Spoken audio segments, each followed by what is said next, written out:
Guys, first of all, I want to say welcome back to another video. uh, First, normally for signings that I consider big, I would make a 1 minute video announcing it immediately.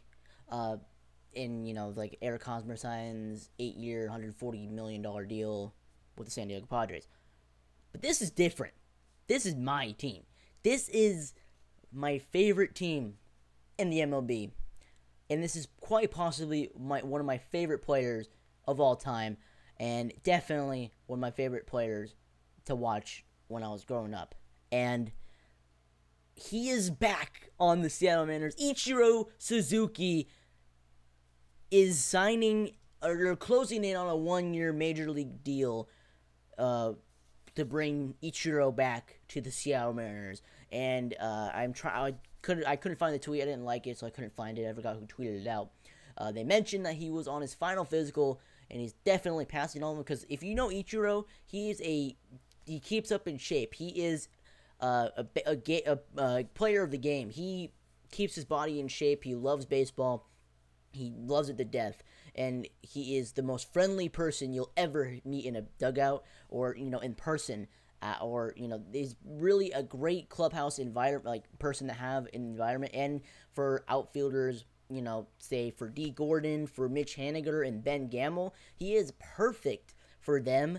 As not all of them are fantastic fielders. I mean, I know Ben Gamel is a pretty good fielder. Gordon is learning the position, so that'll definitely help him out. And Mitch Haniger showed off his defensive glove last year. It's not perfect, but he is good at fielding as well. But if you've seen Ichiro play when he did play on the Marlins in the past 3 years, the past 3 years, he has made exceptional plays in the field, and he's still hitting well. Last year, he played 136 games, of course, with Stanton, Ozuna, and Yelich all in the outfield, still playing 136 games. Pitch hitting a lot is very nice. He recorded 50 hits. He had a 255 average, one of his lowest of the career. But he started off in the All-Star break, I believe it was like a 201 something average. But after the All-Star break, he had a 3, I think it says here somewhere, let's see. He hit 202 before the All-Star break, but he hit 315 to finish the season at a 255 average. And he became the 6th player to age 43 or older to record at least 50 hits. That is exceptionally good. The player for his age to hit a 315 for the rest of the season and bounce back is incredible. His fielding is still, I'd say, consider almost elite. He's still a good fielder. He could come in, I guess, for player appearances if we're getting blown out for pitching. I know he loves pitching. I think he did pitch 1 inning with the Marlins against the Phillies. Let's just look at some stats. He's a Seattle icon. We got him from, we signed him. I believe he was one of the, before, this is around the time when a lot more teams were getting international players, especially from Japan. Because they've already been here before, like Hironomo. I know there was a D-backs closer. We got 2001, same year. We got, let me look, actually, our closer, who was good for that year too. Let's see, what was his name? Kazuhiro Sasaki. Some other great players. Shohei Ohtani, Yu Darvish. Now a lot more of those players coming around. In 2001, when we first got him, he hit 350. Again, Seattle icon. He played 12 years in Seattle before getting traded to the Yankees. Before coming to the majors, he hit, I think, let's see, around, does it say here? I don't know if it says here.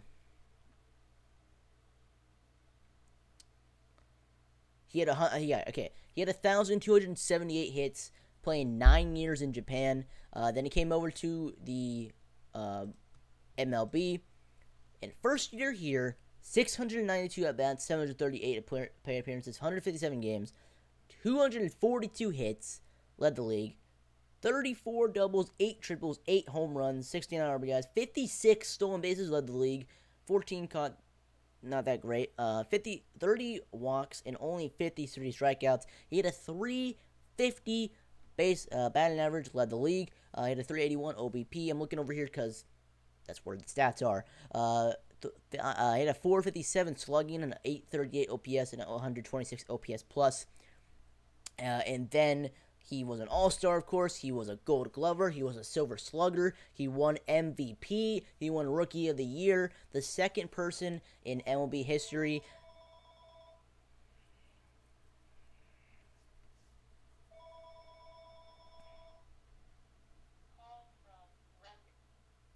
The second person in MLB history to win MVP and Rookie of the Year in the same season. Also, the other person who did it was Fred Lynn, by the way. He was exceptional. He set the mark as a Seattle Mariner, and from then on, he just did exceptionally well. Next year, 321 batting average. Did have a lot less stolen bases and got caught a lot more, but another All-Star appearance is another Gold Glove. Say next year, 2003, 13 home runs, career high then. 312 batting average, 34 stolen bases. Again, in an MVP voting again. Didn't win, of course. Another Gold Glove, another All-Star game. 2004, broke the single-season hit record, 262 hits. He had a 372 batting average, insane. He had 36 stolen bases. 7th in MVPs, Gold Glove, and All-Star. 2005, 303 batting average, 200 hits again. In all of these years so far, he's had 200 hits, 15 home runs, which is his career high, 12 triples, 21 doubles. It was an All-Star Gold Glove.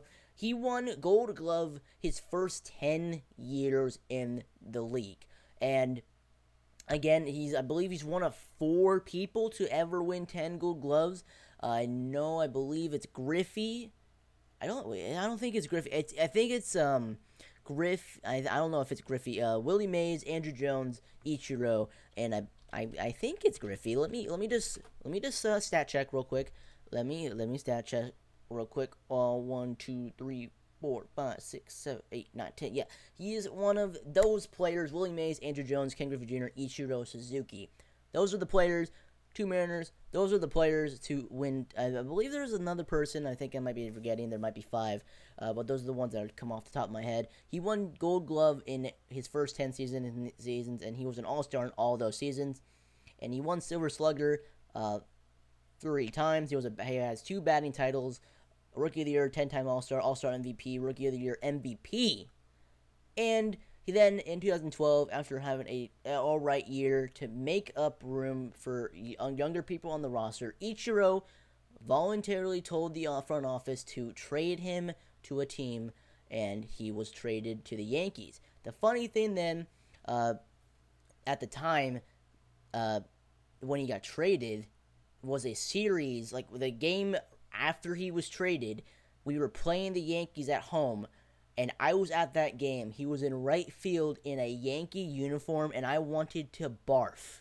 I wanted to barf. I was never that sad in my life. I was sad, a lot more times in my life, but emotionally in the game of baseball, I've never been that sad. Going to a game, expecting to see Ichiro and all them, and Felix and all that, and he's in a Yankees jersey in right field, and I literally wanted to throw up. I forgot what the trade was. I'm just going to go down and read it real quick. I believe I'm rambling on. It's almost 10 minutes.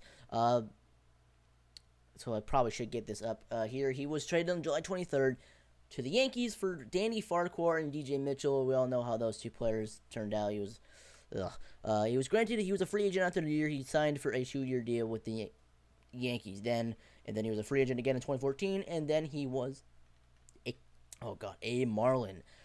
And the rest is history. He was behind a elite outfield. He didn't get to play that much, and he is back on the Mariners. I am so happy. I'm so excited. One of the greatest hitters of all time, if not, no, I can't say that. He's definitely not the greatest. One of the greatest contact hitters of all time. And I am just so excited to see him in at Safeco Field this season. I believe he'll only be playing guaranteed for the first 2-3 weeks of the season, because Ben Gamble was out for 4 to 6 weeks, which is probably the reason why they chose to sign him. I really hope they signed him anyway. Of course, I'm a Mariners fan. Of course, I wanted that. But maybe I'm assuming that we'll probably pull the trigger. This card go out there would have been another good option as well. But Ichiro definitely was a good option as well. He is 44, and he'll probably be playing again for the first 2-3 weeks that Ben Gamble was out in the regular season. I don't know if he'll be starting. Probably not with Ben Gamble, Mitch Haniger, and D. Gordon. I'm assuming he'll probably be in against right. I mean, Mitch Haniger does good against righties more than lefties, so I don't really know when he'll be playing. I don't know if he'll platoon. I'm hoping if he doesn't get to play, he'll be a great clubhouse person. Helping the outfielders get better defense, and in hitting in general, he is a god at hitting. And hit Ichiro and Edgar Martinez on the same coaching staff, or in the same clubhouse. Edgar Martinez is our hitting coach, and Ichiro, two of the best hitters of all time. They're one of the great. They're both amazing hitters. It's gonna be pretty nasty, of course. Really, the only reason we're not that great is because of our pitching, and our hitting is a top 5 hitting in the AL. It's literally our pitching.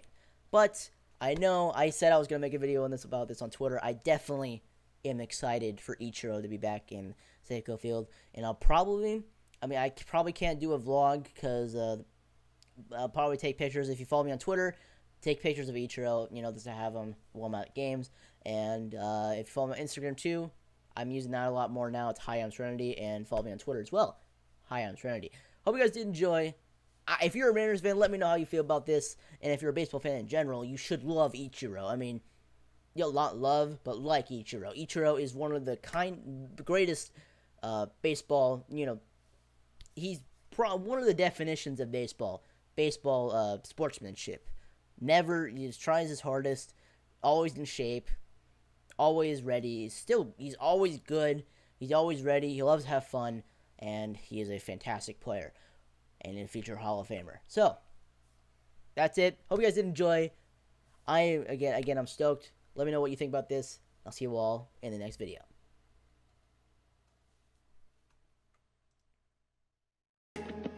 I like me better when I'm with